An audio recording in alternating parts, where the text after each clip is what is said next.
I'm not trying to tell other people what their addictions are. I'm not trying to be like, I have the worst of whatever or anything. But I will say, I'm pretty sure I'm the only person in this room right now who has an 8th favorite Popeyes in Manhattan.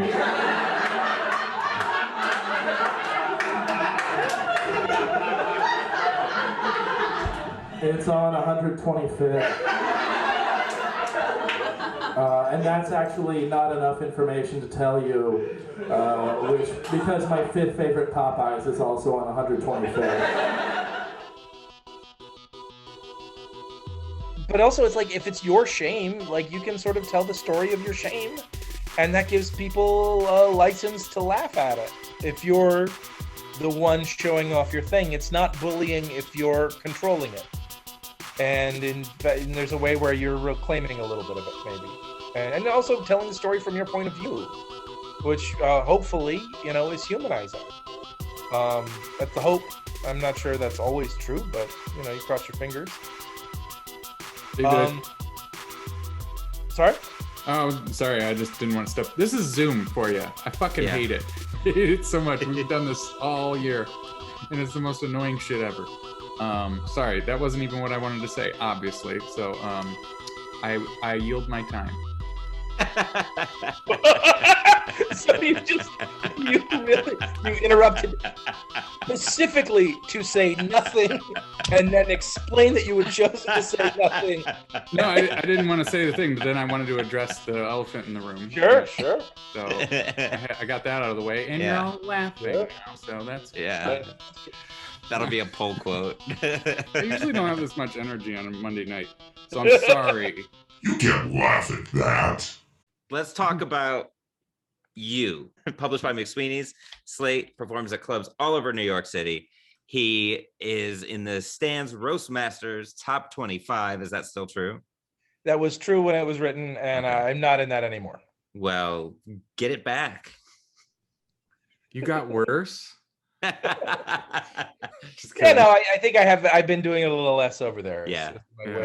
I used to do roasts all the time, but then someone said something fatal to me, and I was just like, I'm done. I honestly, I had a roast battle that soured me. It wasn't at the Stand. It's a club I won't name. They're a good club generally, and I like them. But I had a particularly bad experience with a roast battle where I was like, I don't think I want to do this anymore. And it was a particularly broad comic, and I'd spent. He was a. You know how there are people who have a lot of weird things about them, and there are people who are just really generic. Mm-hmm. Yeah. The more if someone has overcome childhood polio, there are a lot of different jokes you could write about that. And if they've overcome childhood polio, and also they were this nose tackle for their college football team or whatever, right? And some people are just I'm 23 and I went to college and I worked for my dad and done. And it's not that that's a bad person, but there's not a lot of angles to grab onto. Mm-hmm. And I was doing a roast battle with a guy who was that. And I had tried so hard to write these jokes where I found I can maybe use this and pull this in. And I also probably put a little too much exposition into some of mine, where the run up was a little too long, and then especially with a later audience at a roast battle, they're kind of just hungry for blood. Yeah. And that guy read the room better, and he just literally one of the things he did was call me a faggot, and that was it. And that did great. And it was just at that point, it just is a dunk tank.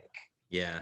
It's just I'm watching a room full of people laugh at me for going on stage to be that and it's I don't like this. Yeah.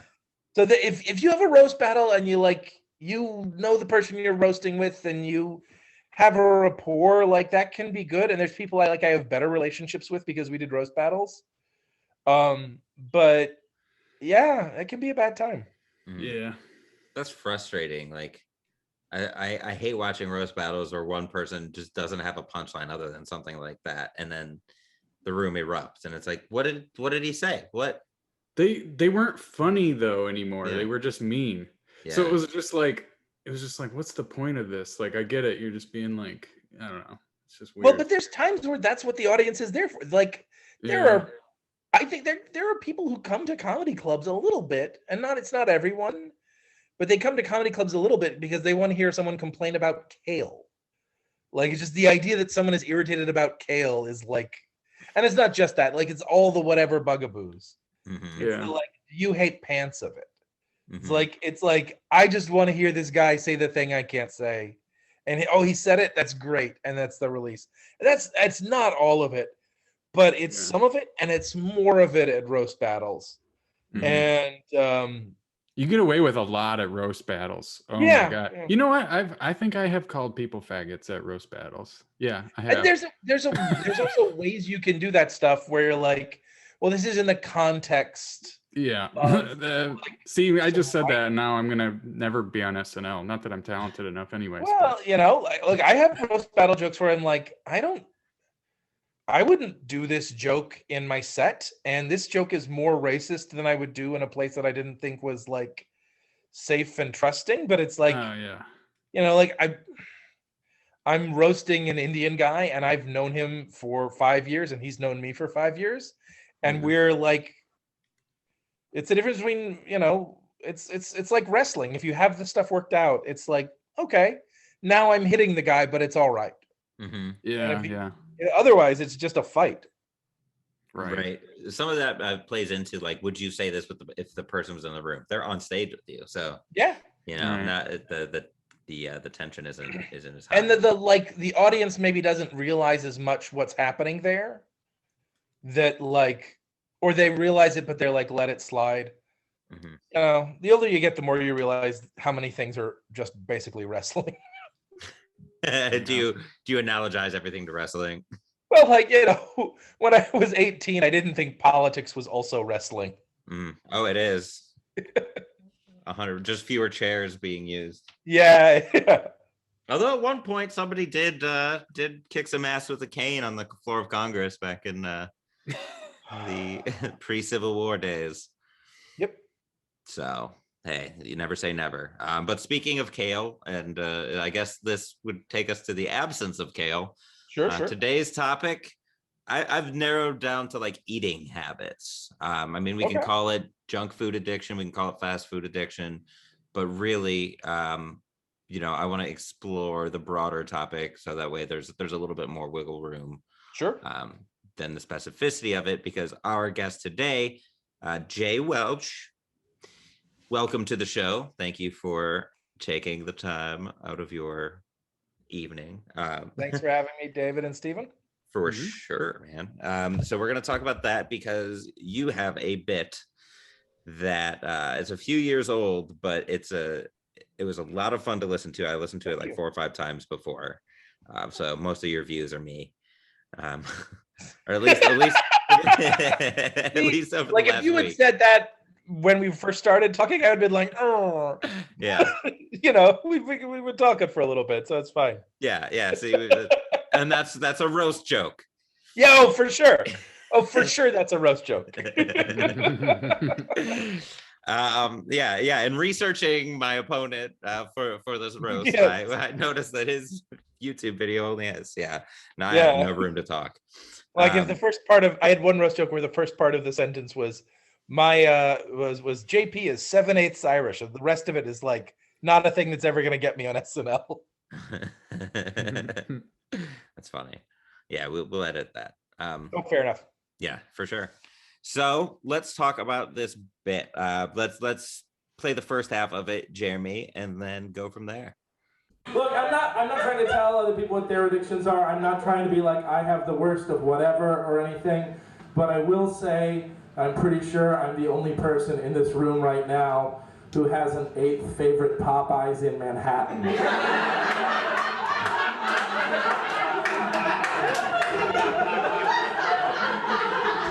It's on 125th.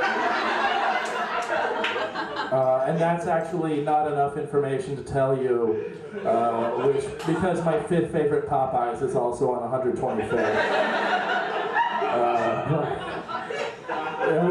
like my fifth favorite one I would recommend. It's a one on 25th and Frederick Douglass, and that's way better than the one on the east side, where, like, you know how when you go into Popeyes and you see people of all walks of life and they have different jobs and stuff. The Popeyes at 125th and Lexington is really the only one where you see paramedics like while they're working. Like other ones, you'll see paramedics like off duty. That one, they're busier. Sometimes you go to restaurants enough, and restaurants is the word I'm using here. Kindness to myself. And so you go to a restaurant often enough that you'll have a regular order. And if you have a regular order at a place like Union Square Cafe, like that's sophisticated. That's like frequent flyer miles. And if you have a restaurant like a Popeyes where you have a regular order, you kind of want to go when the people who know that order aren't working there.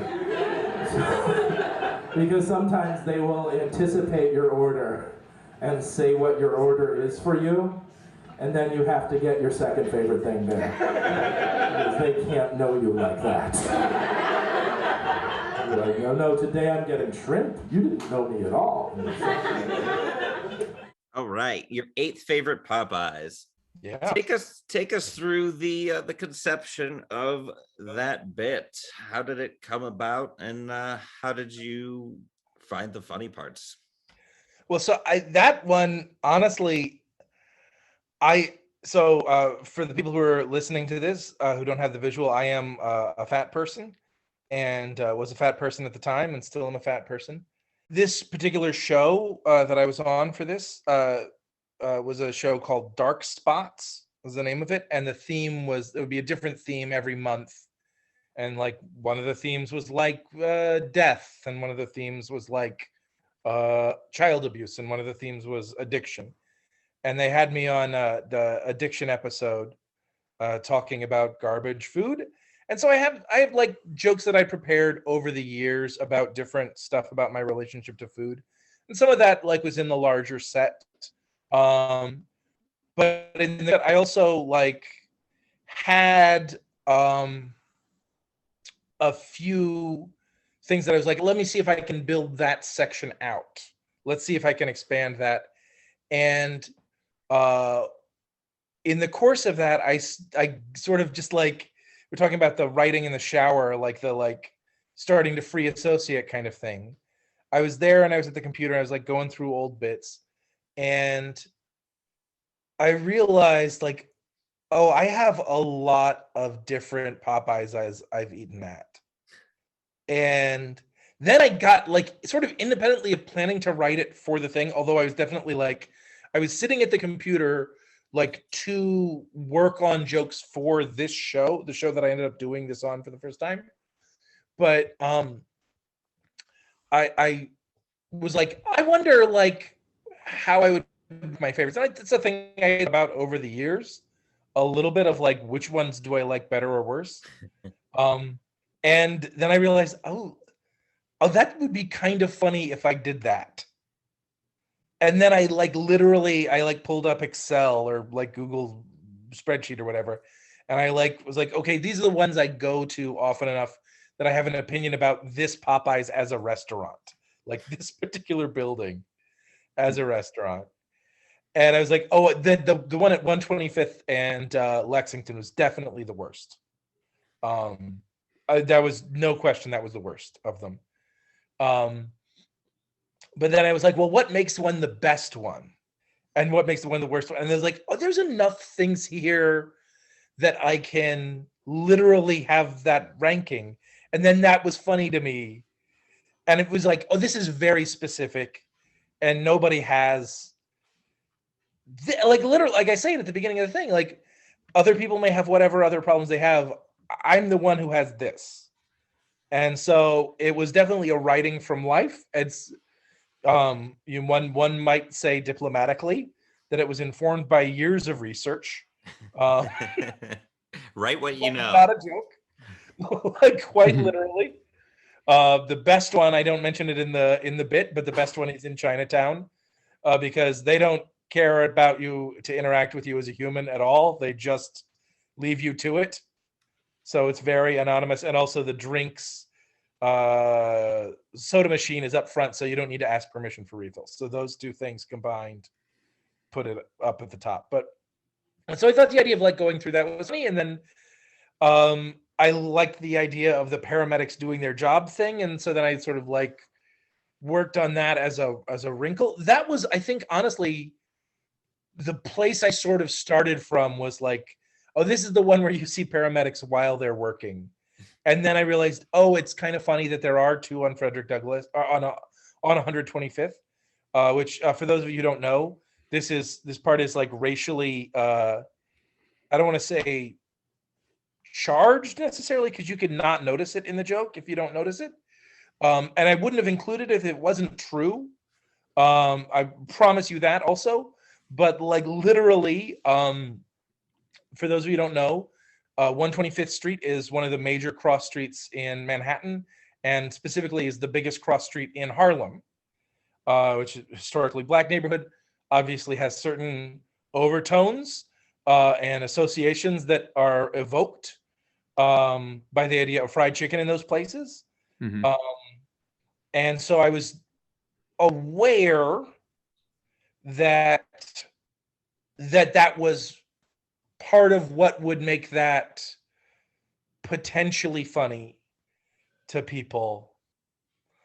But I also was wasn't like going beyond the bounds of just what the actual fifth best Popeyes on my list was. And I also wanted to give credit to the Popeyes that was a perfectly workable one, as opposed to the Popeye I was like embarrassed to go into the most. In case management is watching, you gotta cover your bases. Yeah, you want to be careful. You want to come correct, I guess. Yeah. But also it's like, if it's your shame, like you can sort of tell the story of your shame, and that gives people a license to laugh at it. If you're the one showing off your thing, it's not bullying if you're controlling it. And there's a way where you're reclaiming a little bit of it, maybe. And also telling the story from your point of view, which hopefully, is humanizing. That's the hope. I'm not sure that's always true, but you cross your fingers. Yeah, it's the best way for me, to kind of move on from it, because if I can get somebody to laugh at this shame, as you say, or whatever problem it is that I'm facing, it means that other people kind of see themselves in it too, and I'm not alone. Yeah. You make a scary thing you turn it into a ride of an experience a little bit. Mm-hmm. And you control where it's going, and you convey with your tone that they're not experiencing the raw pain of it, and that allows it to be an entertainment in that way, assuming you can get that distance. But I also and some of it also honestly is just the rhythm of it. Like the phrase eighth favorite Popeyes in Manhattan is a lot of specific, and is a lot of like rhythm, like da da da da da da da da. And so I like that sequence of it, and I like that it it goes longer than you think it will, and more precisely than you think it will. Mm-hmm. Like I left out Popeyes in Brooklyn because it wasn't as funny. Does that make sense? Yeah. You gotta cut. If you're talking about each one of your top 8 Popeyes, it's like, okay, man, we get it. You eat a lot of Popeyes. The novelty wears off if you don't have the variations, and so you can only have as much as is keeping it an entertaining story. Right. I hate listening to people who are telling stories, and I get it. Like, people aren't versed with getting on stage and cutting the fat. Yeah. I'm sitting here for 20 minutes about this time you went to the store. Like, I don't need to know every single detail of your trip. Like, what's the point of the story? Oh, you saw so-and-so from high school? Cool. End of story. Like, you could have just said that. And in comedy, there's more of a microscope. So, you've got to cut more and more and more. And that's also the magic of the repetition and the rewriting that happens on stage, because even if you're not even if you're writing before you get on stage, and I am a fan of that, but you're definitely editing on stage and you're rewriting on stage and you're like, well, where's an area I can go with this? And is that engaging? Is there energy and heat there? Is the audience feeling weird about it? Which if they're feeling weird about it, that's you can, slice open and convert into energy, right? Mm-hmm. So the rewriting that happens on stage is how you take the 20-minute story about your friend meeting a friend at a pharmacy and throw out the bad stuff and have it only be the good stuff. Mm-hmm. Yeah. The 8th favorite Popeyes, again, like the opening line of that bit, you're literally just, you introduce that, my 8th favorite Popeyes. That's funny in itself. And then you mentioned the rhythm, you pause and then tell them where it is. And there's a big laugh there. You're literally just telling them where your 8th favorite Popeyes is. There's nothing more he's to like it. a bushman that knows where all the berries are, and you kind of like have that sort of you have the hunter-gatherer expertise. You know what I mean? Yeah. Where you're like a forager. I appreciate that, and I think there's some truth in that, maybe. Yeah. But I think there's a two-parter there. One of the parts of it is that some of them are laughing a little bit at the 125th Street because it is like has the association of Harlem, which has the association of that of the racial thing, and so some of it might be that, but some of it is also like they thought they were hearing a joke, and it turned out they were hearing a fact. That is a richer story. Mm-hmm. Right? Yeah. We were talking earlier about when you take a sarcastic thing, when the tone of a thing can go from sarcastic to serious. Mm-hmm. And that, to me, part of the reason why that works there is that they're taking it as a joke, and it was true the whole time. And then I turn on a light switch, and they're like, "Oh my God, you built a real apartment. This isn't just a story about an apartment."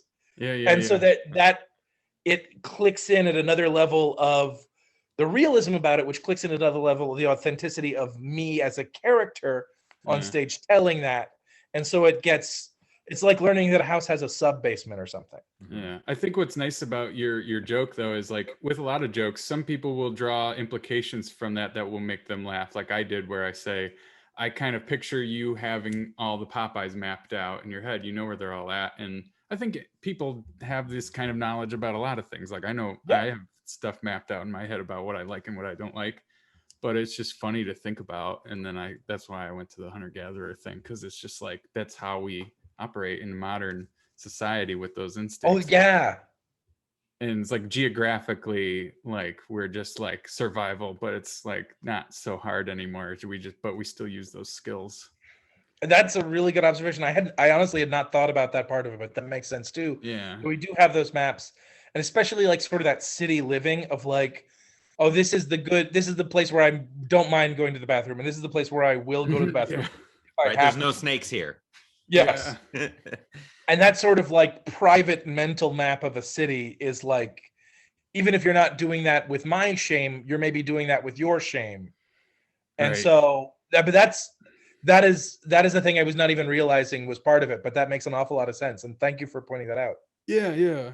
It's just little things that make things a little bit even funnier to certain people, because they just draw these implications from, just like I said, it's like your premise, your exposition is like the big joke at the beginning, but it's sort of not the end of it, the whole joke, obviously, or the bit.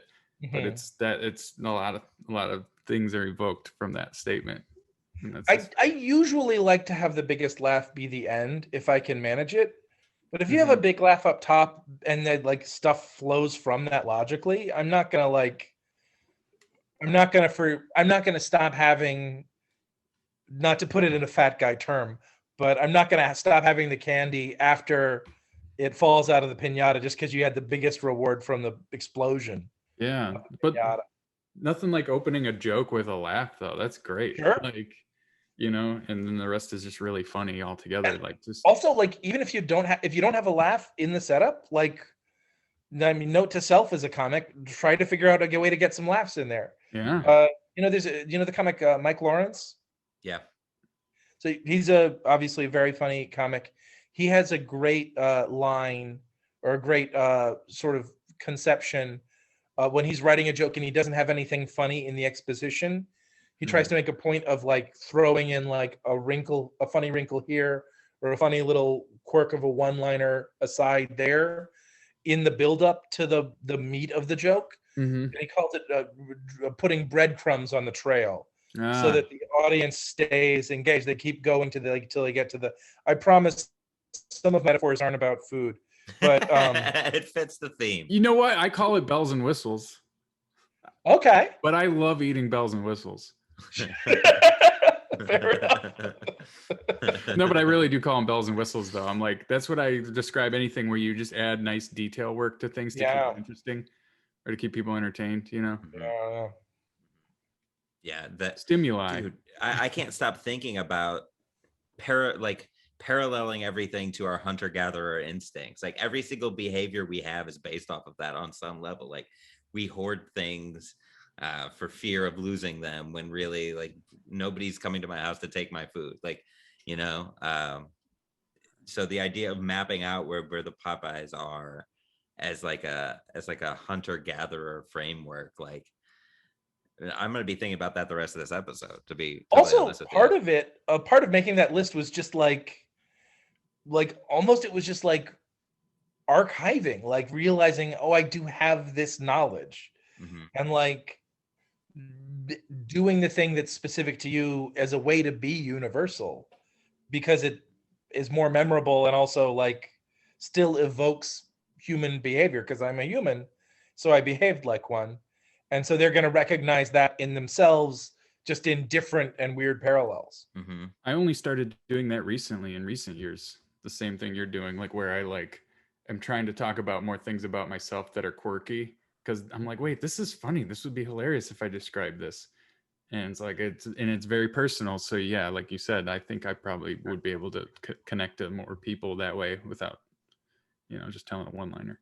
And also, like, and I love one-liners. I'm not knocking one-liners, but the other thing about doing stuff about yourself that's like real stuff is that you do have that license, and you have that sustained license to do it. Like, if I write a funny joke about, men and women that deals with some sort of way in which men are not good to women, for example, there's maybe not a license for a guy to get on stage and tell that joke as much as there is for a woman to. And it doesn't mean that the joke is better or worse in the literal text of it necessarily, although it can be. And obviously there's ways where things can get informed by personal experience. We were talking about that. I definitely appreciate that. But like, you can have like a category of joke that's not too personal, that like gets into whatever demographic box relations between two demographics. And it just is easier to listen to coming out of the mouth of the victim demographic in whatever way, because there's the license to say, this is not someone who's a bully relishing the inequality. But if it's about you, then they don't need to worry about that license. Yeah. Then that license is like granted. Right. I love how personal experiences can be like, well, I'm going to tell this because it's fucking true. Yeah. Like. Yeah, and it's unimpeachable. Yeah. What is someone going to be like, well, no, that's not true. And you're like, it's about me. Yeah, yeah. Like, you can't attack. I have jurisdiction over me. Right. Yeah. Like there's no way you can say that's not your joke to tell. And so there's the freedom that comes with that too. Right. The story, tell the story of your shame.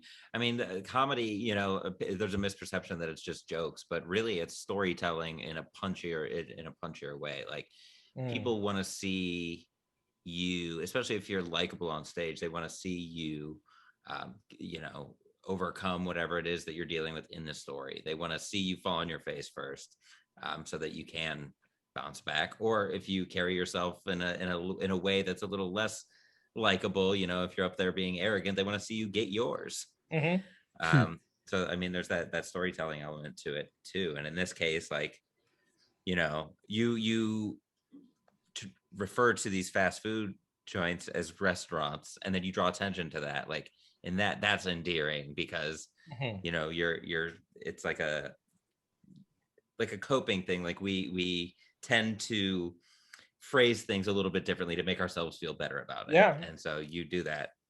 We can all see ourselves in that. And so you're managing your behavior, and you're working with that behavior and managing those things.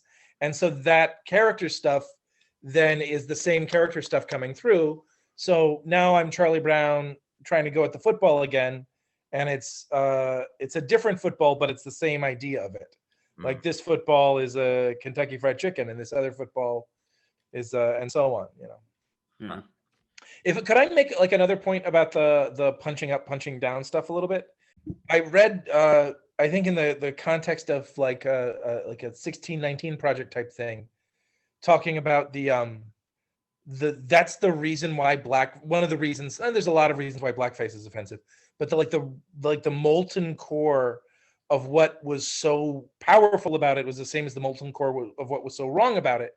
It was white people dressed up as black people to pretend that what happened to black people was fine. Mm-hmm. And so that way white people watching it could be like, look, they're laughing about it, it's okay. Oh God. So they get to, like, the white audience gets to have that guilt and anxiety in them assuaged, but by a false assuager. And so that's the thing that makes it powerful, and the thing that makes it dishonest and wrong, or like the same like nuclear powered engine. Makes a lot of sense. I mean, the intent behind something is to me the determining factor, like on whether it's acceptable or not. It's sort of like analogous to the Mammy. Well, the Mammy figure is just like, that was sort of like a symbol of like, this is your role. Yeah. You know, and like reinforcing that this is what your role is in society, is to be the help or something. Yeah. And, I feel like, and they would like erect statues of that too, to kind of be even more intimidating. Like the Daughters of the Confederacy that erected those statues in the South. Like that's like, ooh, that's scary. And people like nowadays, they're like, why are you taking our hair? I literally, there's a bottle of syrup in my pantry that the company that makes it is going to take the face off of it next year, and I get why. Anyway, just sorry to make it so heavy. No, it's cool. This happens. No, believe me, Let's talk the rest of the bit, shall we? Let's. Jeremy, part 2. The Deathly Hallows, part 2. Sometimes I like to eat healthier, which is what I call eating at Subway. There's a country song. My dad likes this country song. It's called "Been Down So Long It Looks Like Up to Me," and I think if most people were like eating at Subway 5 days a week, people would be like, "That's not good." And when I eat at Subway 5 days a week, I'm like, I should tell people about this so that they're invested in my success. Subway is one of those more aspirational restaurants for me. Like, I took it pretty hard when Jared had his fall from grace. For example, I just called it a fall from grace. Thus implying that a month ago he was in a state of grace. You mean that man famous for being an ordinary size? I call him a hero. It's summertime, which as a compulsive eater is a nice time of year because it's the easiest time of year to justify purchasing ice cream. Like if you were overweight and you get an ice cream on a day like today, you were just beating the heat. But if you were overweight and you get an ice cream on January 4th, you were the problem with this country. Like, do you know how hard it is to order a blizzard during a blizzard? To be like, I want what's outside, but with peanuts. It's difficult to say. Hell yeah, that's I think that's my favorite part of the joke. Is that a joke where you thought of the blizzard thing first or after? Okay, so the subway part and the ice cream part were definitely like two different parts. Yeah. In the ice cream part of that joke literally started as like one funny line of an idea that I said on stage in like autumn. It was I was at an open mic in autumn, and I remember being on stage, and maybe someone else had talked about ice cream. I don't remember that, but I was saying that every single autumn was a hard season of year as a fat person because every single day got a little harder to justify purchasing ice cream. And I thought that was a funny idea. And then I was like, well, where can I take that? Like, and the joke that I told, that part, that ice cream part, was that was something that I'd been doing for years by the time I got to that show. And that had been worked out and beaten out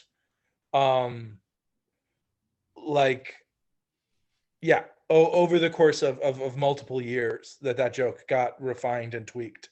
That joke, there's also another part to that joke that is about ice cream but doesn't involve food like management. It's just a weird fact about like a New York one restaurant in New York that has a weird flavor of ice cream. Mm-hmm. I was like, well, that's not part of food shame, so I won't include that here. But yeah, that was a joke that started as a one-liner that I would just do in the fall. And then I was like, oh, I could do this at other times of year. That's true. You're like, it's fall, and you know what that means. Time to bring it back. Well, a little bit, yeah, right. Like I have some jokes like that. Like I have a couple of jokes about St. Patrick's Day that I don't get to do them except in the first half of March, basically. Yep. Yeah. There's only so many weeks of the year you can say St. Patrick's Day is coming up.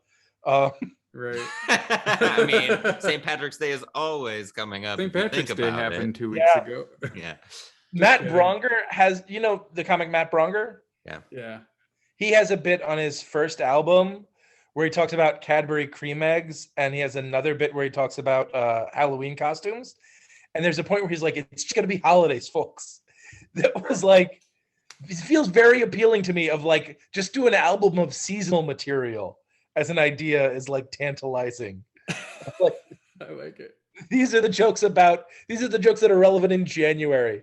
It's just like, this is the aisle of CVS that always changes, And anyway, so I started when I had just that one line that I thought worked in autumn, and I didn't think it worked in any other time of the year. And in spring, it was like, it got less, it was easier to justify every day. And so like, that wasn't as funny. Then I thought of the blizzard, like that is like easier to justify in wintertime. And then I started doing the thinking about like what's winter. And then I was like, oh, the word blizzard, that ding, ding, ding hits twice, right? That hits in both. So now how do I write it so I get a sentence that's got both meanings of blizzard in it? And then I wrote that part.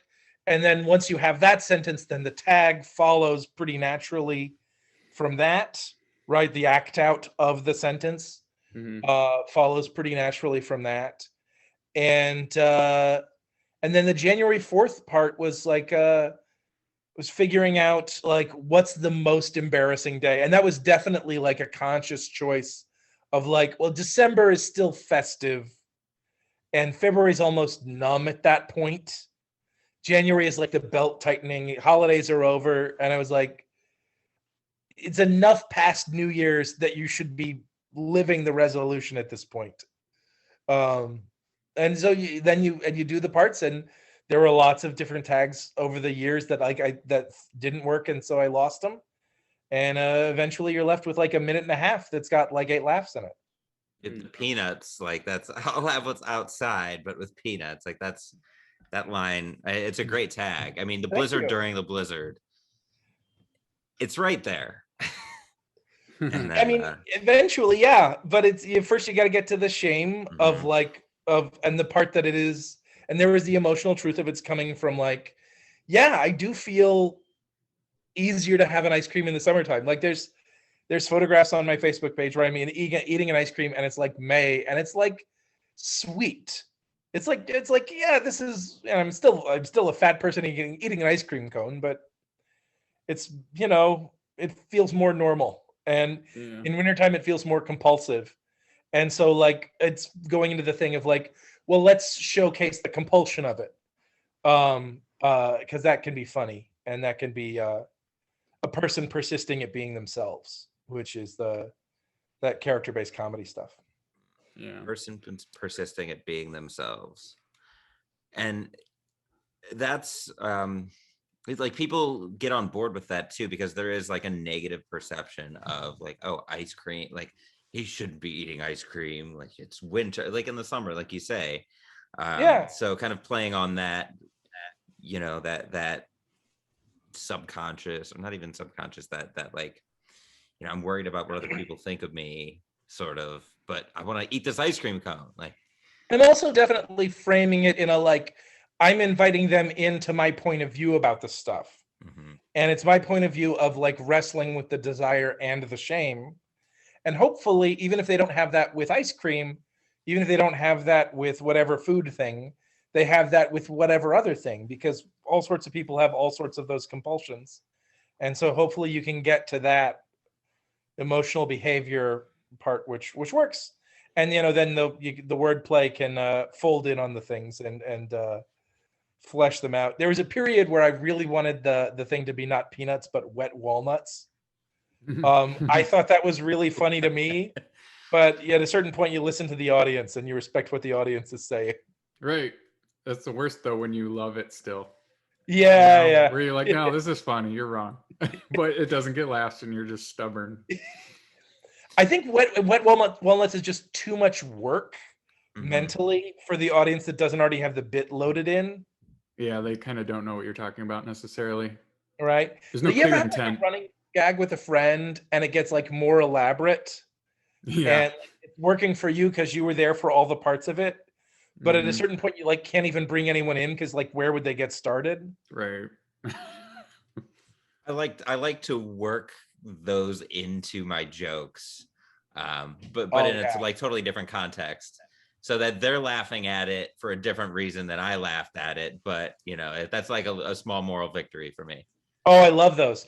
And also like there's jokes where if you can make the joke work on two levels and people get it on just one, and that's fine. Like sometimes you write a joke and like there's enough information that like there's a little bit of a puzzle element, and maybe people can put it together or they can't put it together. And the more exposition you give, the easier it is to put it together. And sometimes those jokes, like the audience is laughing all at different times as they figure it out. It's like each of them left the escape room at like 1 minute after the other person, kind of thing. But if you have it so that it's the right information that's all there, then everyone gets it all at once. And that's a bigger laugh. And you don't have to spend, an extra 2 seconds while some of them are having the laugh die down in them, and you can get to the next thing. Yeah, it's more. You want to pack it real tight. Yeah. It's way more fun when everyone figures out the butler did it at the same time. Oh my God, yes. If there's one person in the room that's like, wait, what? Wait, explain this to me. Like it's over. You got to give them the tools to. And they're not having the shared experience. And now they're like, what? Now I'm the fucking idiot who didn't understand the butler thing and now I don't enjoy the play as much, right? Yeah. Yep. If you're all on that same ride, like I remember the first time I saw the movie Parasite. Have you guys seen Parasite? Not yet. I saw it twice in theaters. Really? Okay. Yep. So there are twists and turns in Parasite. I won't get into too many of the details. Yeah. But there's a couple of twists and turns where you're watching it. I was watching it like at a showing where it's like it had not been widely. It was like very early in the run of it, right? And so the whole audience had like not seen it before and didn't know it was coming, or like kind of didn't even know that there were the twists and turns at that same level. And so we're just all like losing our minds like at the same moment. And that shared experience was also like a gift of the movie. Yeah. Not just that we got to see this really cool thing, this really cool story with these twists and turns, but that I got to like turn to the person next to me and be like, can you believe this shit? Yeah. Was a really nice part of it. It is that kind of a good movie. where, you know, you have certain types of movies that are like that. And they're great. They're always like the best movies ever made. That You need having to see 'em in the figuring out how to theaters. make that a common experience is an important thing.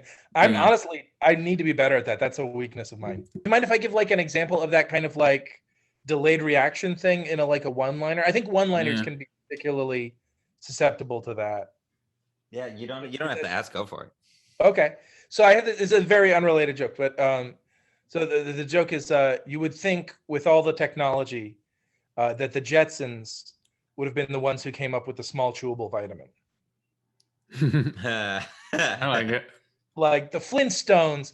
And here's the thing, like if I tell that joke and no one laughs, then I say the Flintstones, like in a trailing off way, and then people laugh.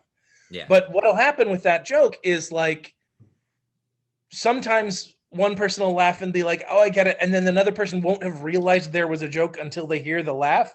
And then they start to do the thing.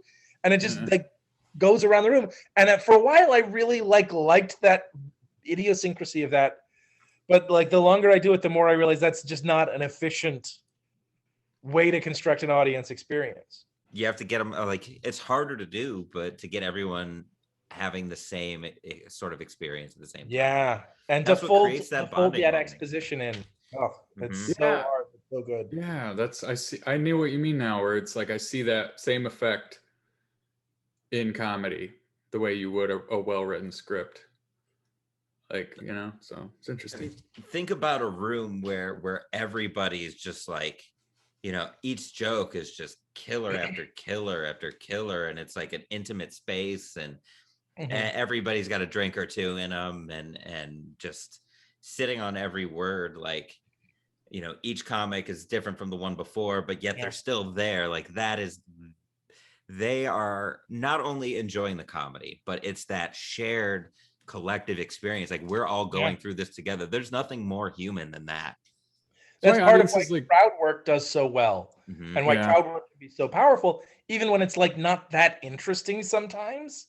Yeah, because it is providing the service of being that experience that everyone is sharing in that live way. That it has that going for it, even when it doesn't have the other stuff going for it. Yeah. The real sweet spot is if you can fold from crowd work into prepared stuff without them noticing you did that. Yeah. And then they treat the whole thing like it's crowd work. Yeah. But I mean, that's not easy. Giving it that I just thought of all of this on the spot kind of a sound to it, where they know you wrote it, but that you don't sound like you wrote it, you know? Yeah, absolutely. You know who's really good at that is Eddie Izzard. Oh, yeah, I haven't seen his comedy so much like every idea is one that just like came into the mind like immediately. And it just feels very much like a conversation that's flowing. It's like this is the exact part of the act out where he pretends to be the Pope with this very precise like body language, right? And like this specific movement that he does that has a hand gesture, and it's the same whether he's doing it at Wembley Stadium or in like Candlestick Park. Yeah. But yeah, that kind of making that feel fresh can be very powerful. Yeah. It's a matter of being in the moment. Like it's a matter of being present and not really, you know, but that takes so much time. It takes so much like mental awareness. It takes so much work to get to that point. But man, you put that time, that energy in, it's, you know, it's cathartic. It's to bring everybody in and create that shared experience with you and make it feel like you're having that experience for the first time. Like that is. And hopefully if a joke is like well enough written, like it sort of guides you into that experience. Like it's like if you're doing a joke on autopilot, the audience can tell. But hopefully a joke like has enough truth in it and has enough like writing and tightness in it that like it gets you there emotionally, even though it's your 50th time telling it or your 100th time telling it. Right. Like I can get to the point where I'm like, do you know how hard it is to order a blizzard during a blizzard? Like I want to be importuning when I'm saying that and not just saying that. Yeah. I like to think of it as you have a story to tell, and you tell your one friend the story, but your other friend didn't hear the story, and now you're at another party and you're meeting new people, and the topic comes up, and it's like, oh, I can tell them the story about the blizzard during the blizzard. And then just ad infinitum, you just keep meeting new people and telling them the story, and it's a new experience for you every time. That's like literally how I realized I could do stand-up. Mm-hmm. Was I had like lines that is like, oh, this comes up in a conversation at a party, I can say this, and it's a stock insert, Mm-hmm. like a stock thing I can plug in and it gets whatever laugh. Mm-hmm. And like I had enough of those, I was like, oh, that's just what jokes are. Yep. Yeah, we've all been there. Let's talk about Subway. Sure. You open this part of the bit by saying, I've been trying to eat healthier. I've been going to Subway, and that in itself is a joke. Like, remember back in the 2000s when Subway all of a sudden shifted its image to this healthy. We all remember the commercials, and you get to Jared in a minute, but. First of all, I think that, I've been trying to eat healthier. You give the audience a glimmer of hope. Like, okay, we've been through this whole Popeyes debacle, and, the misery of being at a Popeyes where there are paramedics on the job.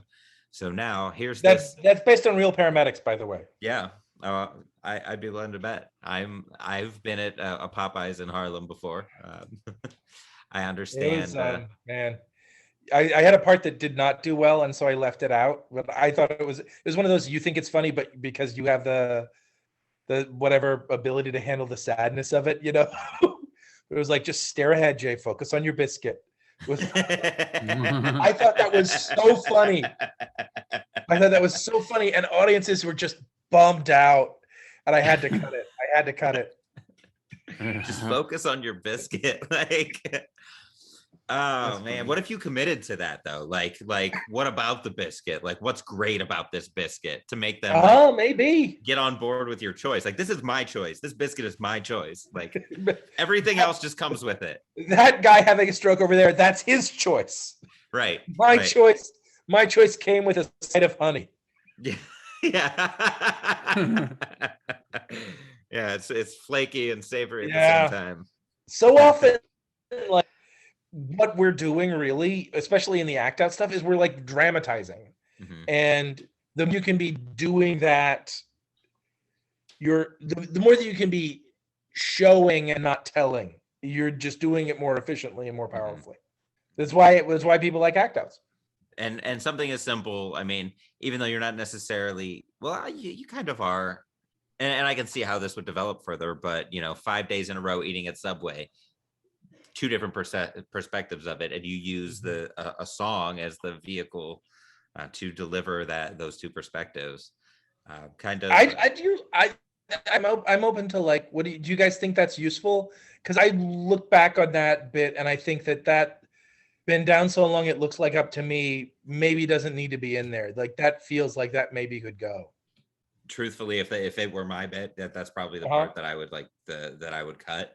Yeah, because I do love the idea of the two different perspectives, and like maybe there's a vehicle to use to replace that with that's like tight or more like well known. It feels like a little, like, it's emotionally true, and I like making that reference. It feels emotionally right, but it also feels a little saggy. Mm-hmm. And that's definitely, like, I like that whole thing. I'm very proud of the whole thing, and I'm not ashamed of that part, but that's definitely a part where I'm like, how could that I think could maybe be better in that way. Mm-hmm. In a way that, like, the ice cream stuff is pretty tight, Like, if I did that bit and a girlfriend was like, I had this thought about that ice cream bit, I would, like, listen politely, and then I would not change that bit. Yeah. but if she had the note about the Lee Hazelwood song thing, I'd be like, oh, I've been worried about that. Good. Okay, you see it too. Thank you. Yeah, exactly. Yeah. Remember, cowboy. Yeah. there is a pleasure in just hearing someone say that. I forgot the rest already. I was like, and remember, cowboy. Twang. Oh. Yeah. Let's talk a little bit about the topic. Sure. What is not funny about eating habits like that. Like, why would people take offense to a topic like that? Like, why do people try to deny that it's a thing, or to victimize themselves or other people? Well, it's a charged thing, right? And so anytime a thing is charged, anytime a thing that's got some emotional weight to it, or is personal in whatever way, there's ways where it can get handled, there's ways where it can get handled badly, and there's ways where you can be mean to someone, or bumming them out, or cruel.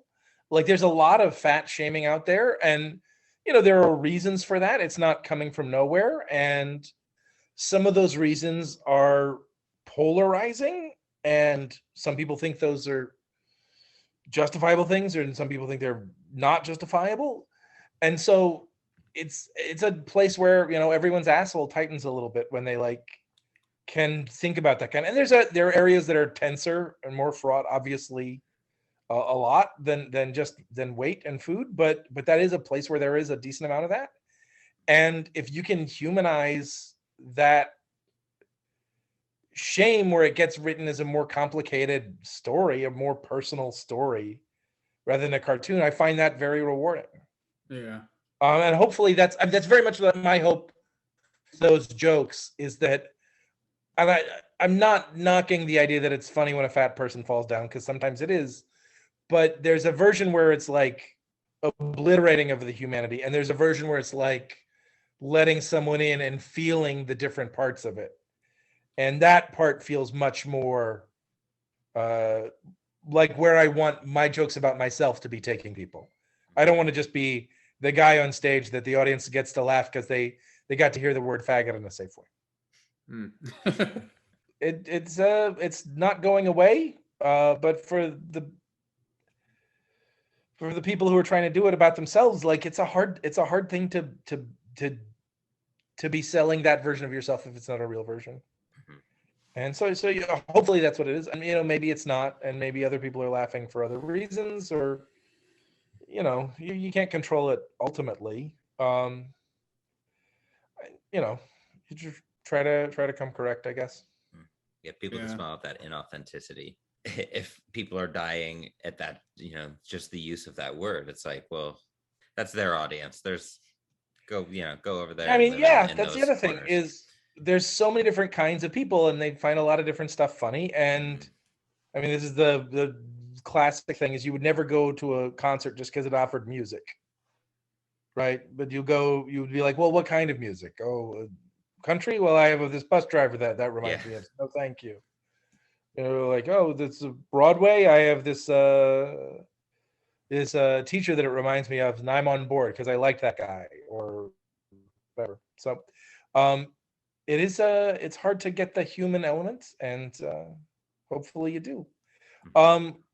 You were saying something else, so I'm sorry, I sort of trailed off there. No, I was just gonna flip that question. Like, what is funny about that, the habit, the junk food, the fast food, like those negative eating habits? Like, there are so many different ways to take it. You highlight a few, but like, if someone were to come to you and say, hey, that this isn't funny, but help me find what's funny about it, like, what, where does your head go? Well, there's a lot of different ways you can do stuff about that. Like, we're talking about the roast thing again, very appropriate. Like, one comic, when I was in a roast battle with me, had a really great joke that I would not do someone else's joke normally, and I'm not trying to get the credit for it, but it is about me at a roast battle, so I feel a little bit of license to say it. Which is, he said that Jay is so fat, basically, was the version of it, that when he goes to a place with a 2-drink minimum, both of his drinks are broth. That's good. And right, that's really well constructed as a thing, partly because the word broth is very unexpected, partly because the word broth is very specific, partly because it's coming at the exact end, right? So it's like all spring-loaded. It's all the punches happening right at that one moment, right? So you don't know what the joke is before that, and then all of a sudden it's there. Yeah. But also, like, I'm a fat guy, and I've done a lot of roast battles, and to a certain extent, you can just say a food and people be like, oh, because he likes food. And that feels very flattening. And that can exist, and some of those can be funny, and some of them can be well done. And again, I really like that one. That was a fucking great joke. I resent that I didn't write it a little bit, but if you want to be talking about what's funny about the things other than just the fact of, oh, I ate at McDonald's today. Of course he ate at McDonald's today. And then maybe you can also throw that in, and then you get both of the things working. You get both the surface level engine, and then you get the deeper engine. And then so what the things that are funny about it for me are like, well, how am I rationalizing it? What lies am I telling myself that I notice? What lies am I telling myself that I don't notice? Where am I sneaking around in ways that I'm trying to fool myself? Because people deluding themselves about stuff, I think in general, is very funny. That persist. I really want this to be true, so I'm going to pretend that it is true.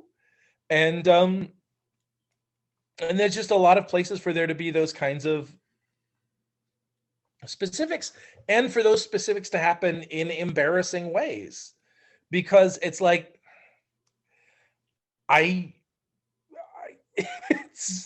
it's not a thing you're proud of, and so the embarrassing thing has some juice to it, right? Like there's a reason when Peter Pan pulls down Captain Hook's underpants that they've got the boxers with the little hearts on them, right? When he pulls down the pants, that the underpants have the boxers with the little hearts on them. It's silly that he wouldn't have dangerous underpants or something. Right. So the things that catch, they're vulnerable, are humanizing in that way. And yeah. So one of those is well, how are you doing the maps in your head? Or what are the lies you're telling yourself about how it's better, or how this is in fact, talking about getting that Subway campaign and hearing the eat fresh stuff and being this is bullshit. And it's I understand why you say that, and I absolutely get that. But also, as someone who wants to eat healthier without eating healthy, I'm maybe that could be fresh. That's telling me something I want to believe is true. Yeah. And so I buy into it because I want to buy into it. I want Diet Coke to be healthy, so I, don't look at those studies about saccharin or aspartame or whatever. Oh yeah, right. The salads at McDonald's, don't they have something some chemical or something on them that just totally nullifies the fact that you're trying to eat healthy? I mean, it's dressing is part of it for starters. Yeah, right. They're definitely it's not like McDonald's built itself around the idea of providing healthy dining. And so they're just not good at it. Their instinct, my instinct is going to be to sneak a cheeseburger into something. That's going to be their instinct as a seller of cheeseburgers. Yeah. Would you like a cheese? Can I get a salad? Would you like a cheeseburger on that? Instead of the even chicken? faster than that is the salad also kind of is a cheeseburger. Just because that's where their brain is coming from. Yeah. And because that's where the brain of the customer is coming from. There's the possibility that they have this knowledge that maybe that it's just more profitable to trick people into getting whatever, even if it's unhealthy, but it looks healthy, versus just providing healthy food. They're no, this just makes way more sense because this has a better outcome. Mm-hmm. But because I know companies do that, but I can't say that they are doing that for sure because I don't actually know, but it wouldn't surprise me. Right. I wouldn't be surprised. And they're also they're selling you that reassurance when they can. And you want to believe it, and so you're willing to take them up on it, and that's a lie you can buy into very easily with that kind of thing. I think about the people who are really trust what Donald Trump says as accurate information. Telling that person, wait, he settled a lawsuit for $25 million because he had a fake university. Right? That's the thing he did before anyone ever voted for him for president. Right. Or at least before they voted in the general election. Mm-hmm. And if you heard that about a stranger, you'd be like, that sounds like a person I maybe don't trust as much with stuff. Right. But if you hear that about someone where you really want what they say to be true, you might be willing to let it slide because you're like, well, I maybe, but I kind of like the way he makes me feel about this other thing. Mm-hmm. And so, like, I kind of want to believe him enough that I'm gonna, it's the same reason that you date a crazy person because they're hot enough. Mm-hmm. Mm-hmm. Right? It's like I let this slide because I want this other thing. And those kinds of compromises that we make with ourselves are very human and are very fallible, and we all do them all the time. Yeah. And it's one of the reasons why Donald Trump is going to be our funniest president ever. I really genuinely hope. Yeah. If we have a funnier president than him, it's impossibly bleak for this country. Oof. Yeah. That's framing right there. Yeah.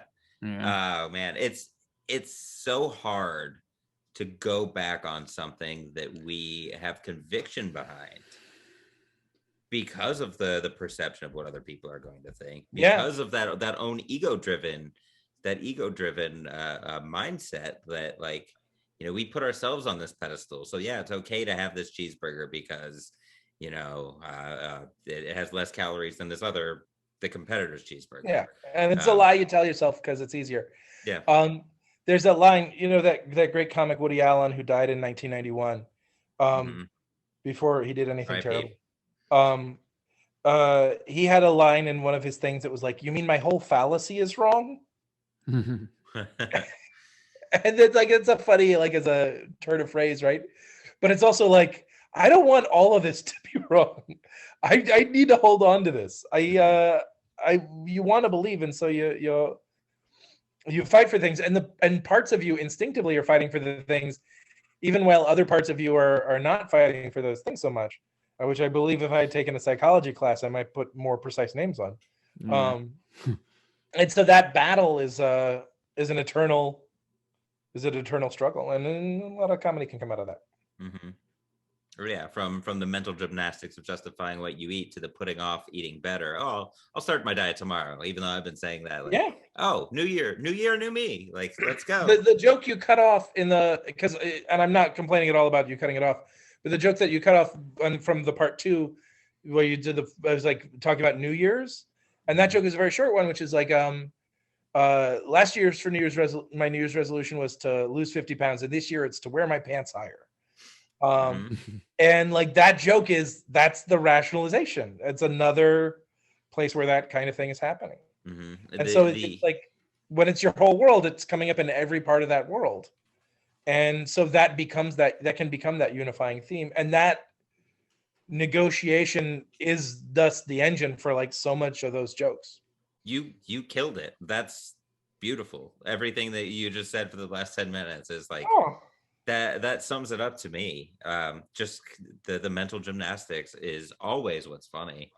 If you can't find something funny about a situation itself, something tragic happens or something unseemly happens, and you don't know how to get over it, the first place I look is at what I'm telling myself about it, because that has a lot to do with everything else that's happening. So if I can nullify those by making them funny, that is the first step toward like fixing it, or at least just knowing that I have the awareness, and then I keep playing the mental gymnastics. So, and that is true not just of like personal stuff, but like all sorts of subject matters, right? Like we're talking about the sort of like psychological faults and fixing those, David, and like sometimes the pain is too hot. No, they both left. What? I think Steve thinks we froze. I can hear you. I think Steve froze this time. Oh, okay. So we're talking about that in the context of like self-improvement or someone's faults that they're ashamed of and they wish they were better at managing or whatever. But that also, like, that can happen in every place. Like this personal pain is too raw here, but you can handle the negotiations around it and the like rationalizations about it, and that puts another layer on it. It's a little more manageable, right? But like you couldn't do a funny joke that's like about like the shooting that happened in the moments after the mass shooting, but you can sort of do jokes around the thing, Mhm. the one layer out, or that glance off and hit the other target, but that use that energy and that gravity to get to a place. And like after the mass shooting of the Asian women at the massage parlors or the spas in Atlanta, you couldn't do a joke about them really. That'd be awful. But you could like do a joke about like dudes who go to massage parlors, maybe. There's a happy ending joke there that's really hacky. Sure, See, sure. that's the problem. Is like you think of the jokes and you're like, well, that's hack, and no, I'm not going to tell that joke. All the joke is like, oh, there were no happy endings, but it's like that's Sure. totally like plays into that's like the most hack thing you can think of, but it's the first thing I thought of. No, and I get that, but the goal of me as a comedian and you as a comedian and all of us writing this stuff is, and honestly, Twitter is a little bit useful for this because you realize how much is the joke that everyone else has, and you don't want to have that joke, and you're better at, like, you know that now about that happy ending joke is like without having to actually see 6 other people do it. You're like, I did, yeah, oh, that one was so straightforward. I didn't see it on Twitter, but I didn't plan on it either. Yeah, I think the reason you know it's so be there. it's just super distasteful. The only people you'd see it from aren't people that you follow, because I tend to follow people that are way more up in the, and they're more tasteful. But all the, you know, the reason it's so distasteful is it plays into the exact reason that like Asian people are in danger and women are fetishized and all these other things. And it's like, so like telling that joke would be like just completely a punch down, like, you know. But if you can figure a way to make that a joke about Robert Kraft getting that hand job. Yeah, see, it's like there's ways that it's weird though. It's like, well, maybe not with that, but I mean with other things that kind of hit the same nerve on other. It's like you show that in satire or something, and but it's yeah, I don't know. I one sort of like way I think about the like comedy that's like funny in and of itself versus comedy that's illuminating of character as like a richer form of the comedy. Is it in Bob's Burgers, honestly? You guys watch that show at all? Here and there. Okay. So one of the recurring things in that is that Bob really likes puns. Right? And so every episode there will be a different like burger of the day. That'll be a pun of a name of the burger with like whatever. This one has endives, and so it's about diving into flavor or something. The puns are a little bit funny. The fact that Bob keeps making them is funny. And so you get both. Yeah, that second layer, that, you know, doing the happy ending joke, like that's where your brain first goes.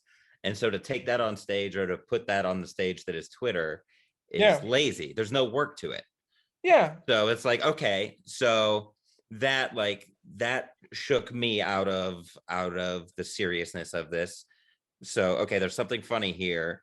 What else does that mean? And then follow that a couple beats, and then you'll find like a smarter joke, again, a joke about something on the periphery rather than the thing itself. And you know, also you want to be like careful about that kind of thing because Twitter's very flattening and it loses its context, right? I know I have a couple of friends where we like we like DM each other if we're like, is this too close to this person having died to say this thing?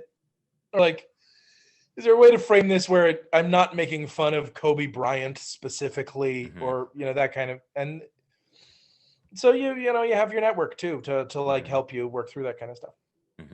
Yeah, it's once it's on Twitter, like that's you got to know your audience, you got to know the platform too. So if you're doing it at an open mic, there's a lot more forgiveness than if it's boom, it's right there, anybody can find it. Well, that's the other thing about Twitter is you said you've got to know your audience. And with Twitter, you can't know your audience. You know your followers, but like think about a joke you have that you like are proud of. And that like if that joke, there's like whatever joke that like is a Twitter specific joke that you like, you type it in and you're like, man, I bet this joke makes 3 comics who have more followers than me laugh, and maybe it gets 2 of them to retweet it, maybe. Right? Yeah. And you're like, man, if that joke got 100 retweets and 500 likes, I'd feel pretty good about that joke. Right? But imagine that same, and like that's like an edgy joke that's like happening in whatever like hot topic space. Imagine that same joke getting 50,000 retweets, and like it's terrifying now. Right? Yeah. It's like, oh, that's happening outside of the world of stand-up comedians. That's a thing that moms are seeing. Mm-hmm. That's a thing that if you aren't happening in the context of the comedy club, where my Twitter following is sort of has a comedy clubbish thing, you know, if that's just coming across the transom, it's like, how callous is this person? Maybe. And that's the thing about Twitter is you don't know the audience. You can't know the audience because the audience is potentially everyone or no one. It's just going to be in between somewhere. No, every bot. If they're a picture of Putin in 8 letters and 8 numbers, you got to know them. Mm-hmm. That's my audience. If they're a headless torso, you got to know them, but in a different way. Oh man! All right. Well, we're running out of time here, Sure. so if we can sum it up, if you were to give advice to a comic that is working on a bit about this topic, about overeating, eating habits, eating junk food, Sure. what advice would you give them? You want it to be honest. You want it to be about yourself as much as you can. You want it to be specifics in a way that other people haven't thought of those specifics, and in a way that make other people see it through your eyes. That's hopefully the best way to do it. I've noticed that when I ask that question, like one of the first things most people say is be honest, like Carmen too. Start from a place of truth. What's true to you, what's funny to you, be honest about that, and the joke will carry from there. And then also rewrite it. Mhm. Like edit it on stages where you can, because you're going to learn what falls away and what audiences get and what audiences don't get. And you'll add stuff in and you'll cut stuff out, and eventually you'll get a better version of it. Mhm. David, Sorry? oh, sorry. I just didn't want to step. This is Zoom for you. I fucking Yeah. hate it. It's like, I fucking hate it. I hate it so much. We've done this all year, and it's the most annoying shit ever. Sorry, that wasn't even what I wanted to say, obviously. So I yield my time. So you interrupted specifically to say nothing and then explain that you had chosen to say nothing. No, I didn't want to say the thing, but then I wanted to address the elephant in the room. Sure. So I got that out of the way, and you're all laughing Sure. now. So that's Yeah. That'll be a poll quote. I usually don't have this much energy on a Monday night, so I'm sorry. You can't laugh at that. Jay, where can we find you on social media? And if you have any projects that you are working on that you would like to plug? You can follow me on Twitter is really the main place. Yeah. At Welch Jay is where I am about that. It's not just yelling about the government. That's happening way less in 2021 than it did in other years, happily. Sigh of relief. Same. We're not all back to brunch, but we're mixing some brunches in every now and then. Maybe. That's the biggest place, honestly. I'm open for booking. Feel free to reach out, but I'm not currently doing a lot of live stuff. Do you go on the road? I'm happy to, but it's not a thing I've got anything lined up right at the moment. I wish I could be less depressing in the plugs part of your show. Well, what's even more depressing is that your Twitter plug cut out, so we're gonna need you to do that